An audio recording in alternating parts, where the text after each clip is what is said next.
É ciência. É nutrição.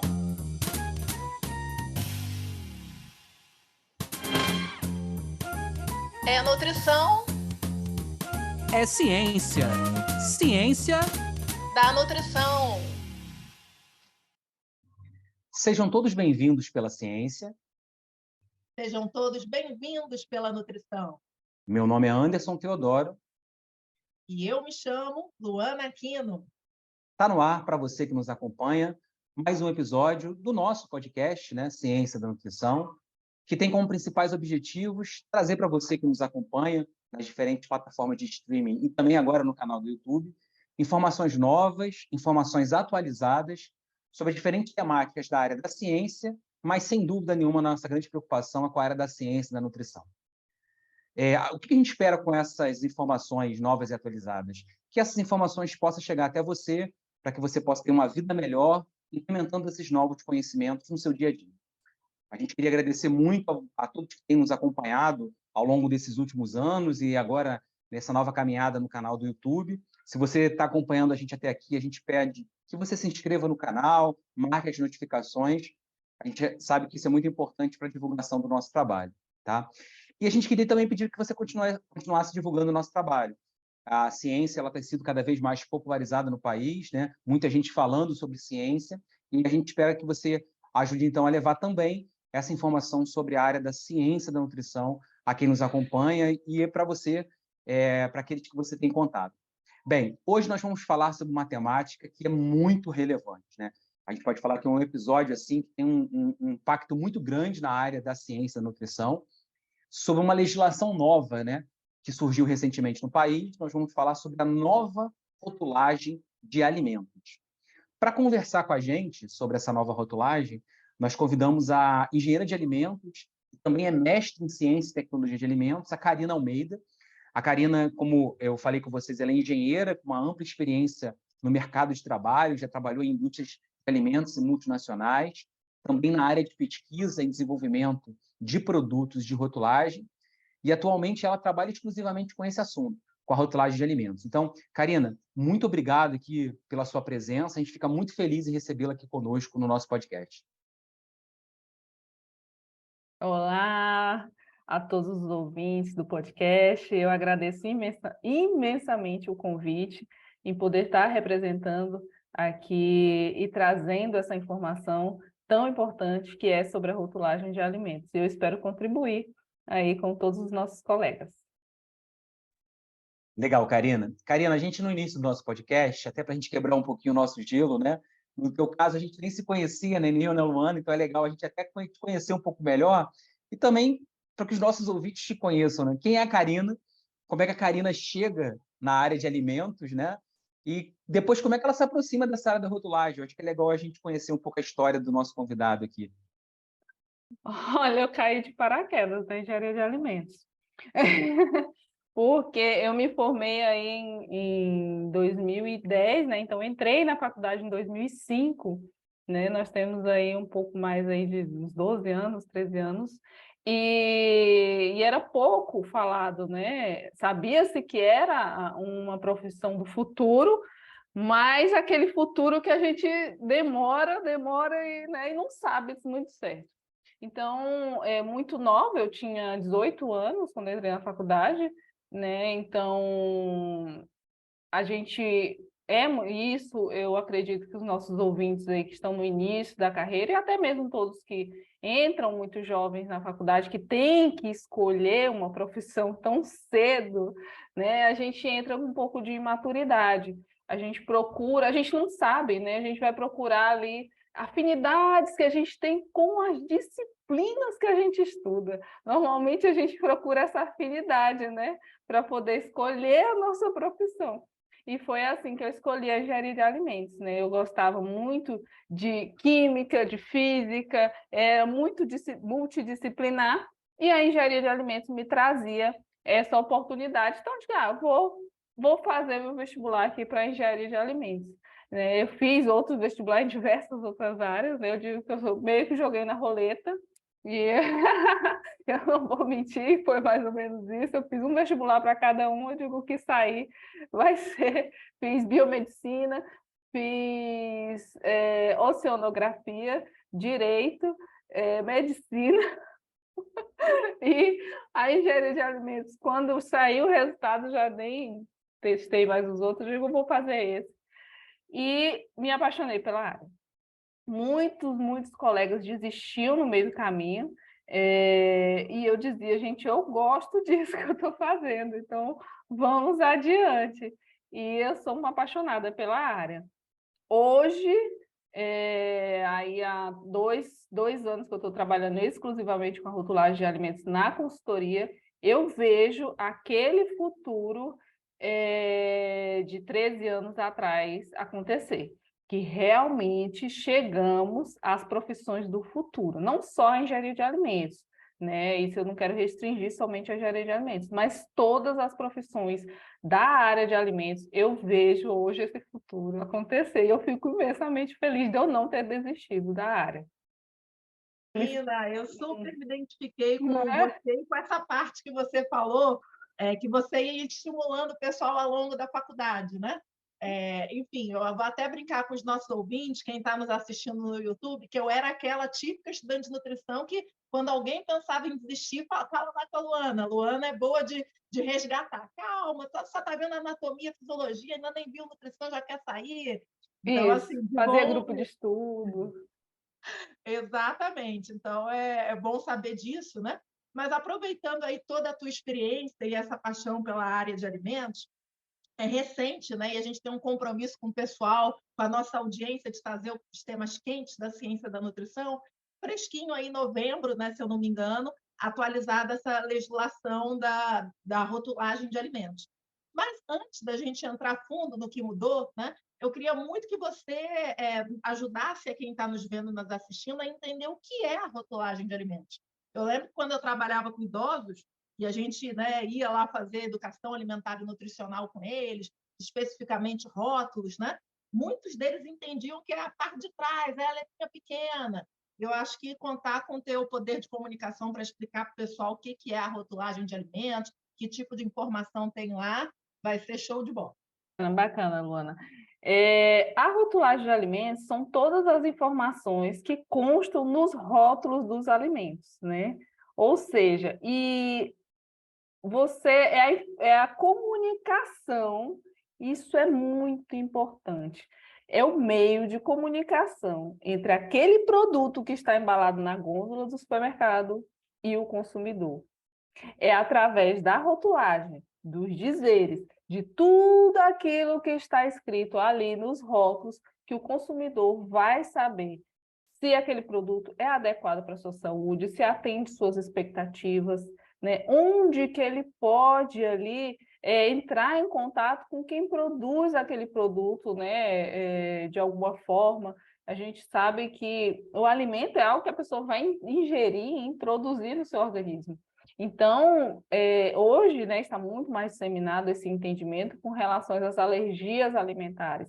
Então, é através da rotulagem que o consumidor que contém ali alguma, né, alergia alimentar ou uma disfunção com relação ao consumo, a consumir a lactose ou o glúten, vai saber se aquele produto é adequado para ele ou não, né? Então, é uma questão, a rotulagem de alimentos, ela é uma questão de saúde pública, né? Então, ela é de extrema importância. Quando vocês que são mais da área da nutrição, quando vão ali passar, né, um receituário, uma dieta mais adequado, né, porque toda dieta é personalizada de acordo com o organismo de cada pessoa, vocês utilizam as informações da rotulagem para saber se aquele produto é adequado ou não às necessidades daquele consumidor, né? Então, é de extrema importância para o consumidor. Ao ano passado, né, em 2022, outubro de 2022, entrou em vigor, né, a legislação tinha sido publicada 2 anos antes, então entrou em vigência, ou seja, está valendo, em 9 de outubro de 2022, a nova rotulagem nutricional. Essa nova rotulagem nutricional, ela vem alterar aí regulamentos de quase 20 anos que estavam vigentes. Então, já não atendia mais às necessidades desse consumidor.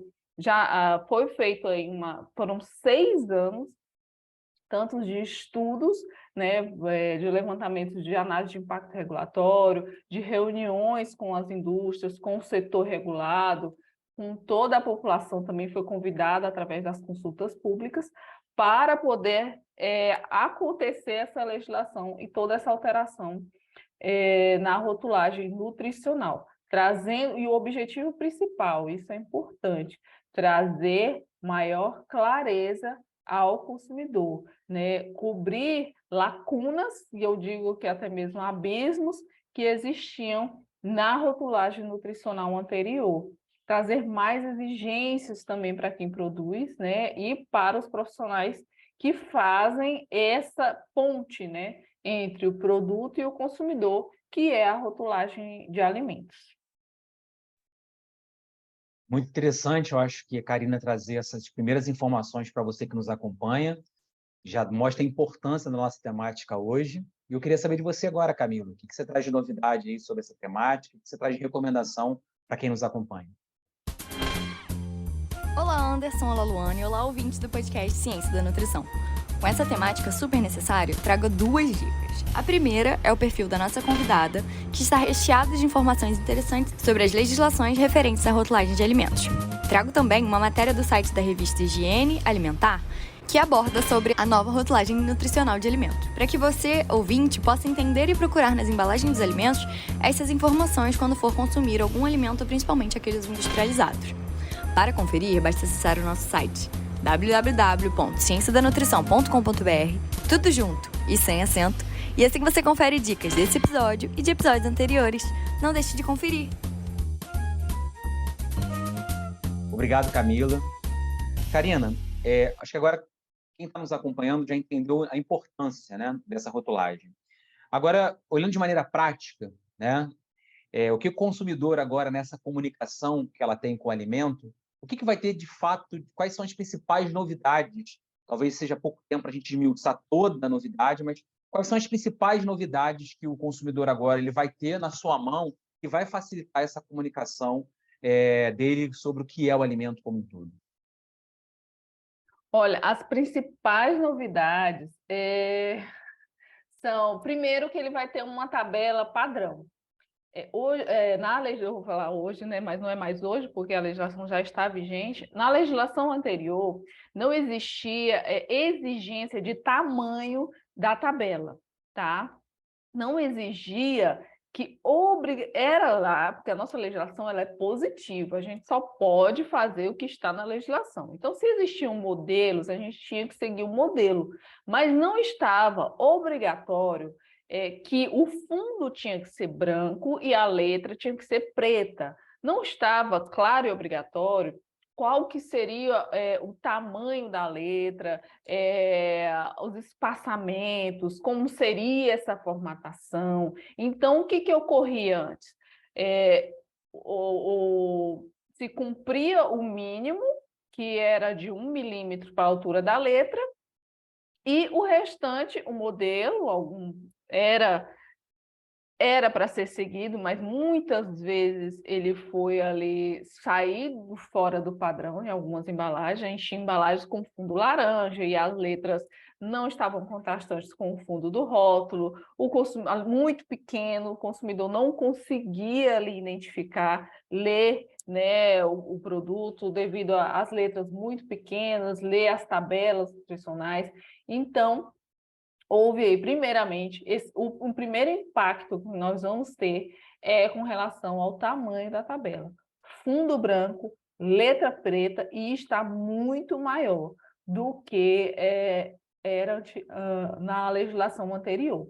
De forma que o que tem se exigido é que se a embalagem comporta o tamanho padrão, que é a primeira opção que a legislação traz, a embalagem ela vai ter que trazer aquele tamanho padrão, ele não vai poder ser reduzido. A gente tem que fazer uma escala de tentativas. Tamanho padrão, cabe? Não, vamos passar aí para os recursos para reduzir, além dos diferentes modelos, né?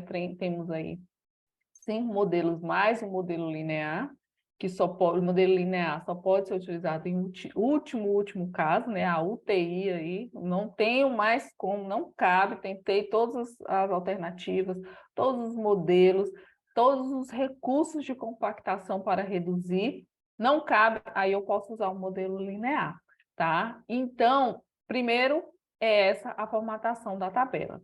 E segundo, nós temos aí a grande novidade, que é a rotulagem nutricional frontal, né, que vem trazer para frente do rótulo e com destaque ali para ser, isso foi estudo, está lá nos documentos de análise de impacto regulatório, nas CPs da Anvisa, esses documentos estão disponíveis no site da Anvisa, onde a primeira visão do consumidor, ao entrar em contato com o rótulo, é aquela metade superior onde ele olha. Hoje você encontra ali normalmente a marca, algum destaque, né? Então, obrigatoriamente, essa rotulagem nutricional frontal, né, que é um modelo estabelecido no Brasil, uma lupa, onde se tem alto em sódio, alto em açúcar adicionado e alto aí em gordura saturada.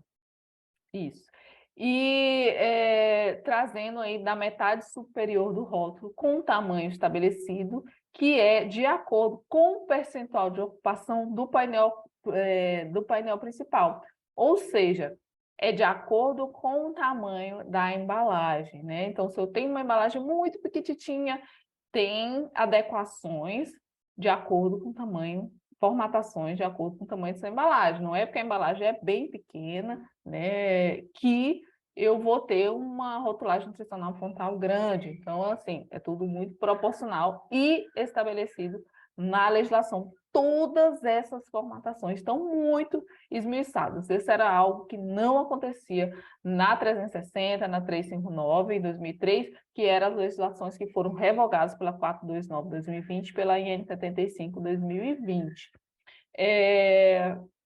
Outro ponto, né, que a tabela agora nós temos, voltando ao da tabela, a questão que vem agora 2 nutrientes obrigatórios, né, além de carboidratos, proteínas, gorduras totais, gorduras saturadas, gorduras trans, fibras alimentares e o sódio, nós temos também açúcares totais e os açúcares adicionados, né, que vem aí trazer uma nova informação para o consumidor e tem causado aí muito impacto eu digo, na indústria, em toda a cadeia, né, com relação a essas informações. E nós temos agora também novas regras para alegações nutricionais. Alegações nutricionais são alegações permitidas, né? Uma alegação é tudo aquilo que eu destaco de positivo no meu produto. Então, temos novas regras, produtos que antes eram considerados zero açúcar, zero adição de açúcares, eles têm novas regras e com a entrada dos requisitos, das definições de açúcares totais, açúcares adicionados, muitos dos produtos que estão no mercado, que hoje, ainda estamos aí na fase de transição, então ainda temos esse produto no mercado, que possui as alegações, os destaques positivos de zero adição de açúcares e não contém açúcares, eles vão ter que se adequar à sua formulação para poder continuar utilizando essas alegações positivas, pois sem adição de açúcares, eles não pode ter nada de açúcares adicionados, né? Não tem limite para açúcares adicionados. E o que acontece? Muitos produtos contém açúcares, né, ocultos, que antes eram ocultos, né, agora estamos aí tirando esse véu desses ingredientes. Por exemplo, a Anvisa vai considerar Agora, açúcares presentes na farinha de trigo, nós temos aí uma quantidade aproximada de 0,5 gramas por 100 gramas de açúcares totais da farinha de trigo, que quando eu adiciono no meu bolo zero, esses açúcares totais, eles vão ser considerados aí açúcares adicionados. E aí, o que acontece com aquele bolo que utilizava ali uma alegação positiva de que era zero adição de açúcares? Ele já não vai mais poder usar, tá? Por quê? Porque ele contém uma fração mínima, mas contém uma fração mínima de açúcares adicionados. E não é tolerado nada de açúcares adicionados. É questão qualitativa e não quantitativa os açúcares adicionados nesse caso. E o que é que acontece? O P&D deve estar aí pavoroso, né? Eu penso muito na época em que eu trabalhei no P&D. Meu Deus, deve estar um Deus nos acuda, um socorro, Deus, sem fim, para adequar esses produtos, para aqueles que querem fugir, né, ali de ter um alto em açúcar adicionado, um alto em gordura saturada, um alto em sódio, e até mesmo para aqueles que querem manter as suas alegações, né, de zero adição de açúcares, de não conter açúcares adicionados, enfim, de manter essas alegações positivas. Eu imagino que eu trabalhei quase 2 anos, 3 anos, né, entre duas indústrias que eu trabalhei com P&D, e eu imagino que deva estar, assim, pavoroso. Eu acho que respondi suas perguntas. Brilhantemente, Karina. Nossa, esclareceu até questões que eu estava com dúvida numa leitura inicial. Tenho certeza que o pessoal que está ouvindo ou assistindo também. E aí, Karina, agora eu queria muito contar com a tua experiência para o seguinte: eu sei que tem algumas mudanças, principalmente essas questões de legislação e questões regulatórias que você falou, que a gente, por vezes, avança bem, mas, de repente, não avança tudo que a gente gostaria ou poderia, né? E aí eu estava dando uma espiada nas tuas redes sociais, depois eu até vou pedir para, no final do episódio, você partilhar isso aí com os nossos ouvintes e o pessoal que está nos prestigiando. E eu vi que tem algumas questões ali por etapas, né? Enfim, não vai ser tudo de uma vez. Então, inclusive, gostei muito que você falou, um parêntese aqui, da coisa do véu, né? Tirar o véu. Vou levar isso para a minha sala de aula, para a minha rotina, né? Porque é bem isso, tem muito a ver com o que a gente está falando no episódio hoje, né?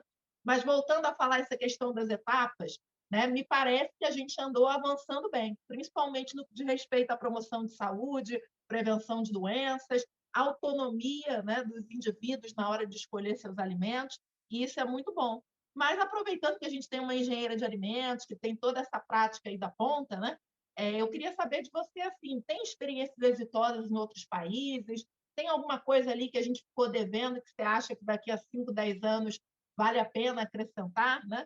Então, eu queria muito saber, assim, essa visão de futuro da rotulagem nutricional, né? A tua crítica, né, aparentemente melhorou, mas se tem algo mais a melhorar.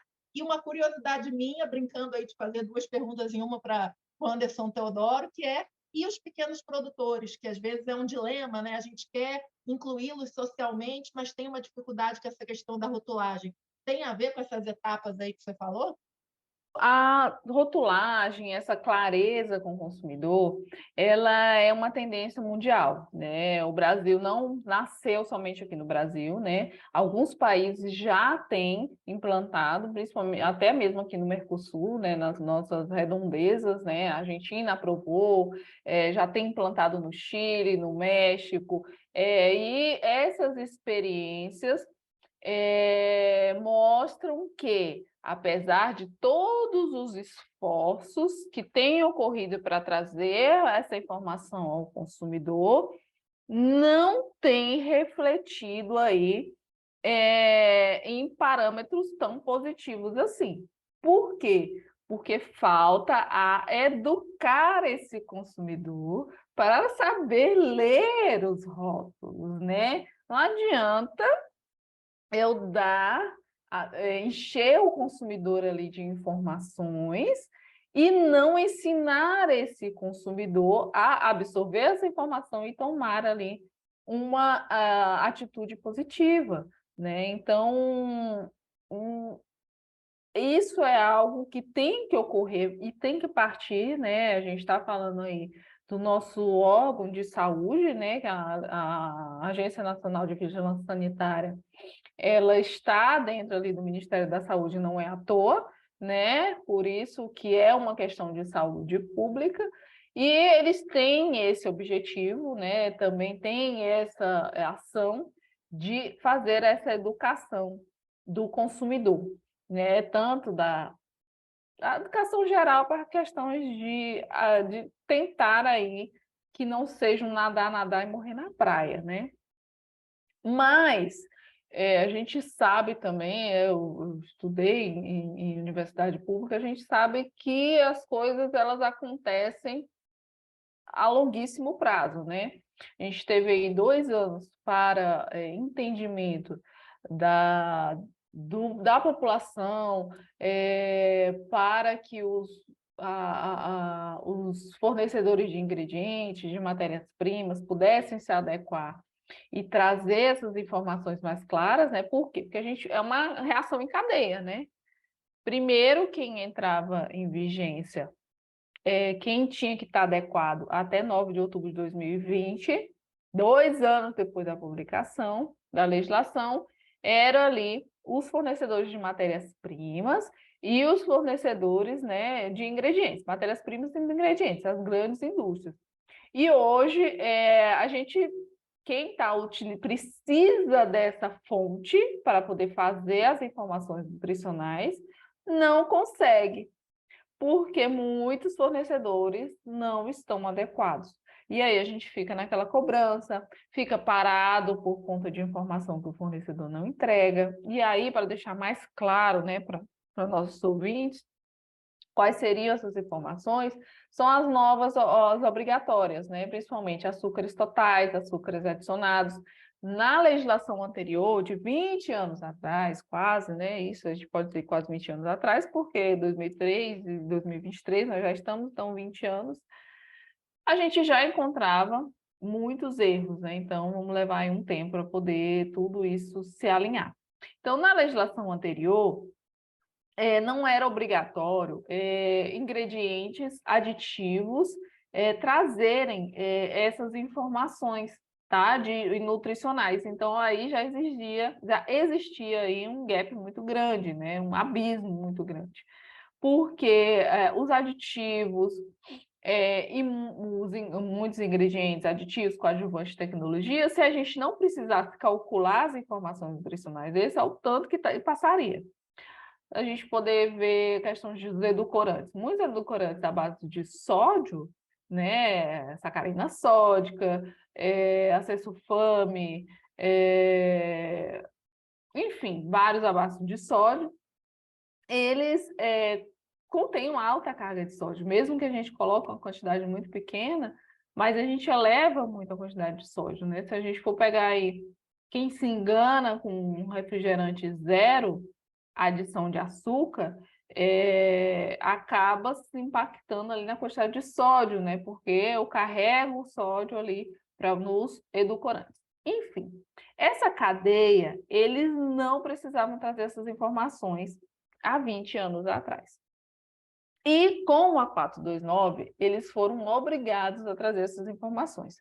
Essas informações, eles só podem conseguir através de análise, né, laboratorial do seu produto. Matéria-prima tem que ter análise do produto.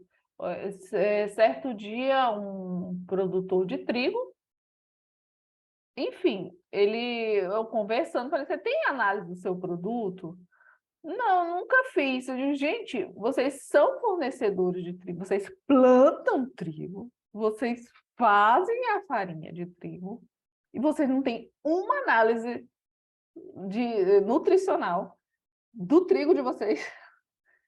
Isso é o mínimo que vocês têm que fazer, entendeu? Então, assim, eu vejo ainda muito dessa cadeia de ingredientes não trazendo essas informações. E a gente que está na ponta, que precisa dessas informações de ingredientes para fomentar o nosso banco ali, para poder a gente fazer a informação nutricional do produto final, do nosso cliente, ali, da consultoria, fica faltando. E a gente tem que ficar nessa cobrança, né? Que está faltando, você tem que cumprir, é obrigatório.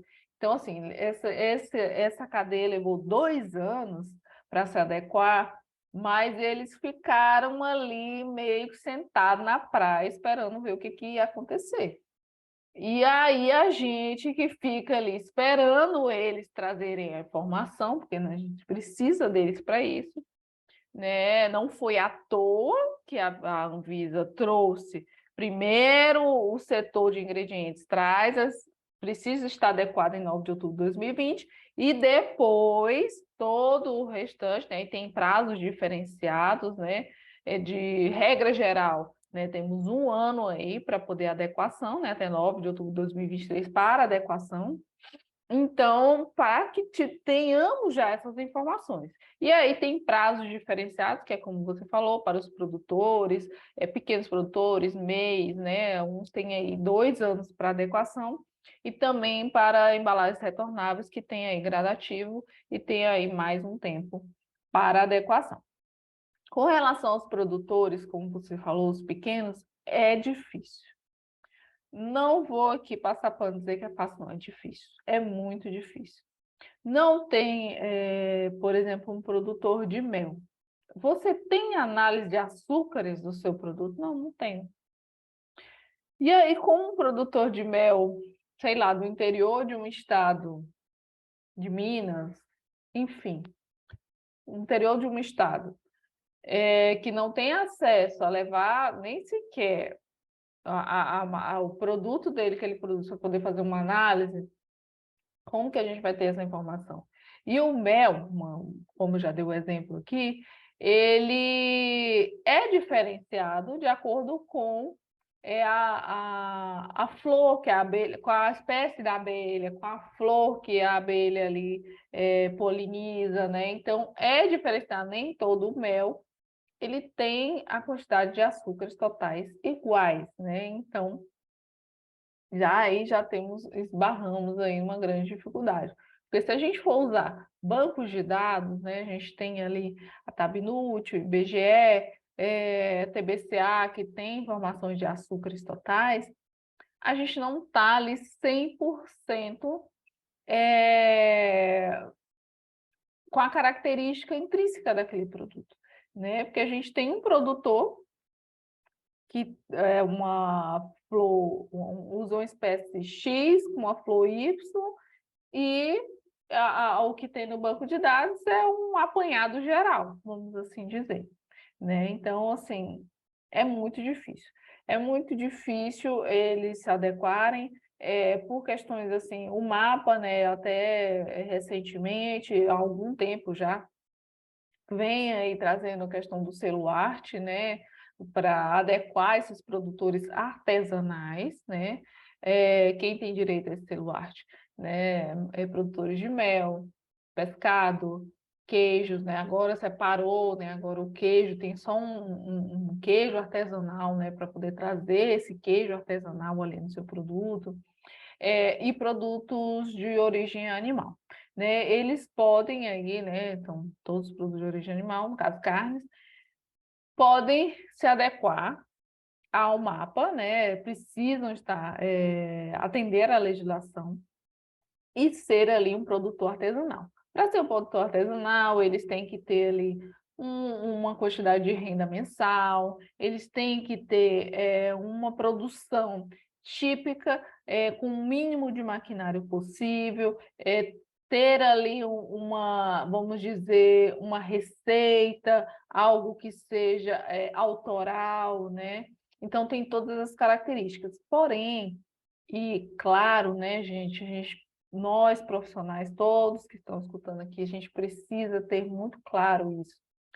Eles precisam se adequar, né, ter um mínimo de boas práticas de fabricação, né? Então, assim, o mapa ele dá esse aval, ele aceita dentro da legislação, né, para esses pequenos produtores poderem se adequar, mas eles têm que ter um mínimo de boas práticas de fabricação, e isso é exigido lá na legislação. né? Então, eles precisam adequar o estabelecimento deles, depois faz a adequação e registro do produto deles. Muita gente que está de fora acha que isso é exigência demais para um pequeno produtor, como que eu vou fazer isso? Mas, gente, alimento, ele pode matar, né? Então, assim, por isso que a gente tem órgãos regulamentadores, são para regulamentar. As legislações, para quem entra nesse ramo, elas não são opcionais, elas são obrigatórias, né? Então, isso a gente tem que ter muito claro.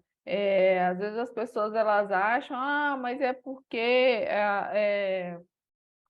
é muita exigência, mas as exigências que ocorrem é para poder amparar e que seja entregue ao consumidor final algo que garanta a sua saúde, né? Então, assim, a gente vê muita negligência com relação ao atendimento, não só da legislação de rotulagem, eu estou aqui já entrando em todas as outras com relação a boas práticas, enfim, para entregar realmente um produto que garanta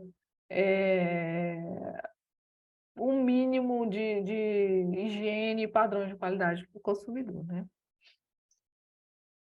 Karina, a gente chega num momento agora do nosso podcast que a gente sempre gosta de ouvir um pouco a nossa convidada, num momento um pouco mais lúdico, né? Onde a gente pede que o nosso convidado traga uma imagem que represente um pouquinho a sua área de atuação, a área da ciência da nutrição. Eu vou até pedir para a nossa produção projetar aí a imagem, para quem está nos acompanhando no YouTube vai poder ver, para quem não está vendo nas plataformas de streaming, podem procurar essa imagem no nosso site, www.cienciadanutrição.com.br. E aí, Karina, a gente queria saber o porquê que você escolheu essa imagem aqui. Tem tanta fruta aqui, tem vários alimentos. Por que você escolheu essa imagem? O que ela representa para você? Devido ao tema, né? Ciência e nutrição. Eu acredito que os suplementos alimentares, né? Aqui é uma imagem de como se fosse um suplemento alimentar, ele traz bem a ciência aliada à nutrição. Onde eu tenho dentro de uma cápsula ou uma forma farmacêutica, né, comprimido, cápsula, enfim, outras formas farmacêuticas autorizadas, eu tenho ali concentrado os nutrientes, né, de um alimento, benéficos de um alimento, né, são concentrados. Ou seja, o que é um suplemento alimentar? Ele é um alimento, uma forma farmacêutica. Né? Onde eu tenho ali, o tomate, por exemplo, é rico em licopeno, né? Mas para que eu tenha um benefício do licopeno no meu organismo, eu tenho que comer, não daria nem para comer tanto tomate por dia para poder ter aí esse retorno, né? Então, o que acontece? Eu tenho ali dentro de uma cápsula a quantidade, né, que eu preciso e segura, e isso é importante, né, para que eu tenha aí os benefícios desses nutrientes. Então, para mim, os suplementos alimentares são simplesmente assim fantásticos. Lembrando que suplemento alimentar, eles são para pessoas saudáveis, tá? Isso existe uma confusão, meu Deus do céu. Por conta que ele está numa forma farmacêutica, né? Um comprimido, uma cápsula, e isso também acontece por questões de marketing, né? A gente sabe dos benefícios dos suplementos alimentares, que são alimentos concentrados, lembrando, alimentos na forma farmacêutica, né?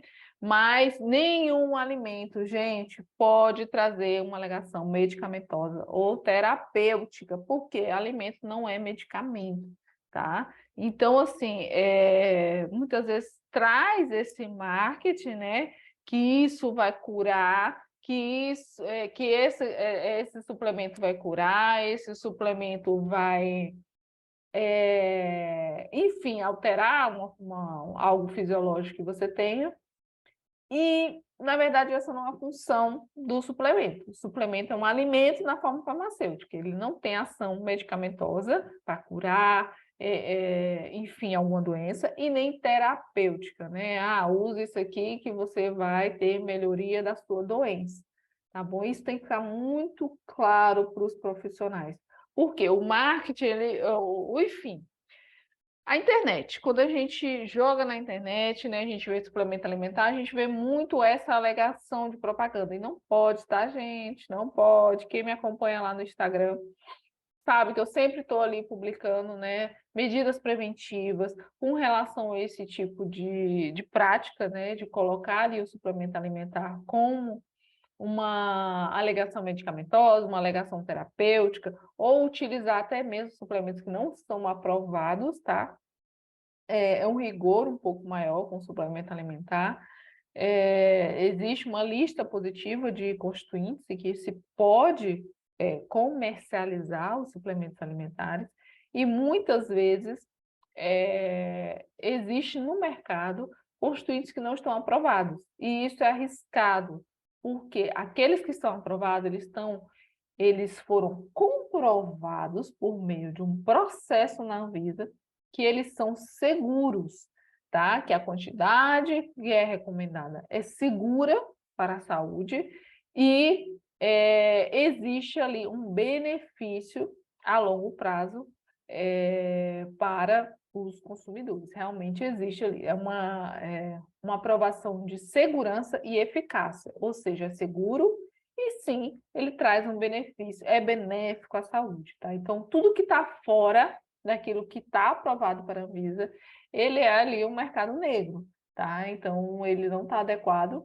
Mas, Karina, o que eu já vou aqui, né? Eu vou pegando um gancho no outro. Mas qual que é o problema, né? E isso eu escuto muito.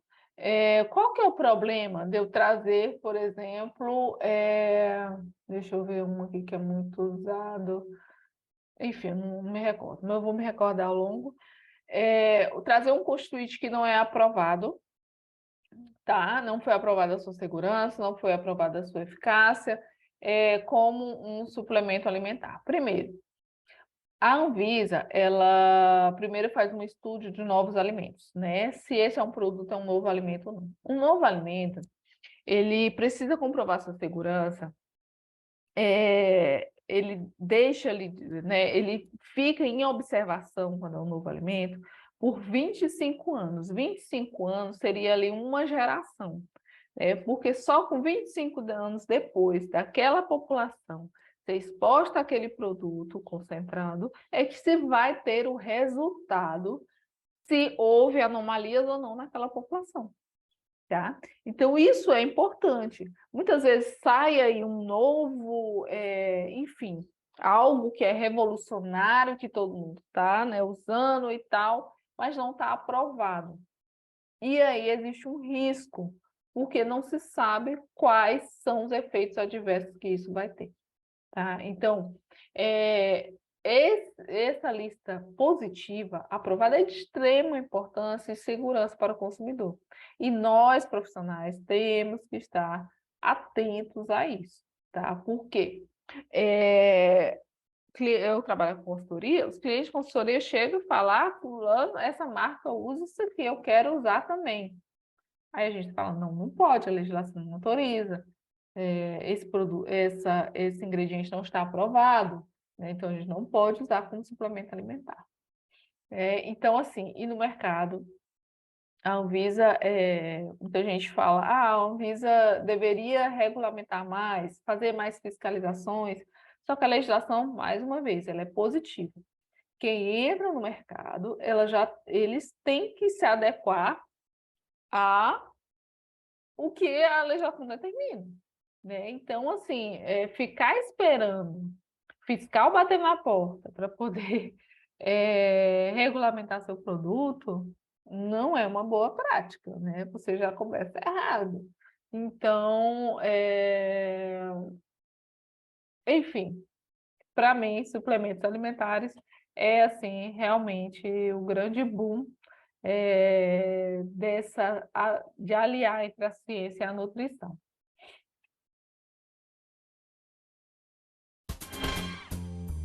Luana, lá veio essa musiquinha dizendo que a gente tem que terminar o nosso programa, né? A conversa estava boa, mas temos que encerrar, né?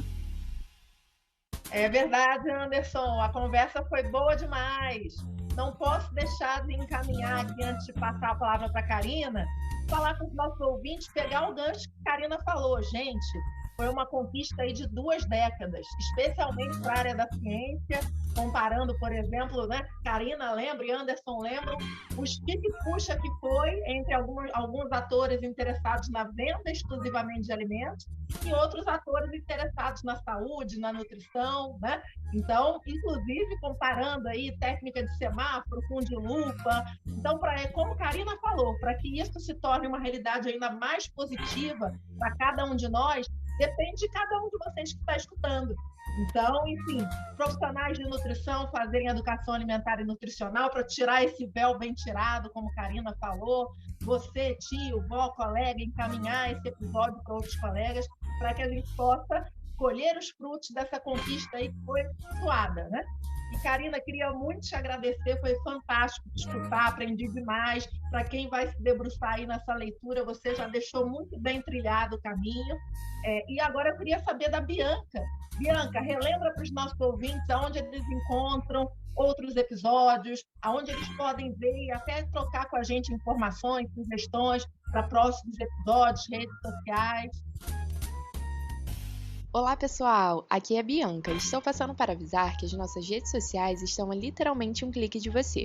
Para nos encontrar no Facebook e Instagram, basta pesquisar por @podcast Ciência da Nutrição. E você também pode acessar o nosso site através de cienciadanutrição.com.br, onde lá você vai encontrar mais informações sobre esse episódio e os anteriores.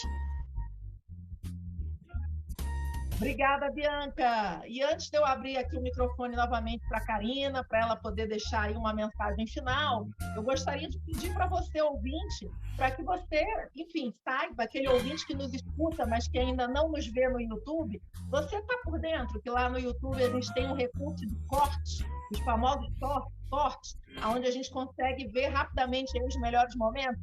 Se não, se inscreve no YouTube e se beneficie também dessa nova estratégia do nosso podcast. Karina, está contigo para que você possa deixar aí o seu recado final, meios de comunicação que você queira divulgar. Fica à vontade. Nossa, Anderson, Luana, agradeço imensamente o convite. Realmente passou muito rápido. Eu espero que eu tenha trazido uma mensagem, eu espero que eu tenha trazido esclarecimentos.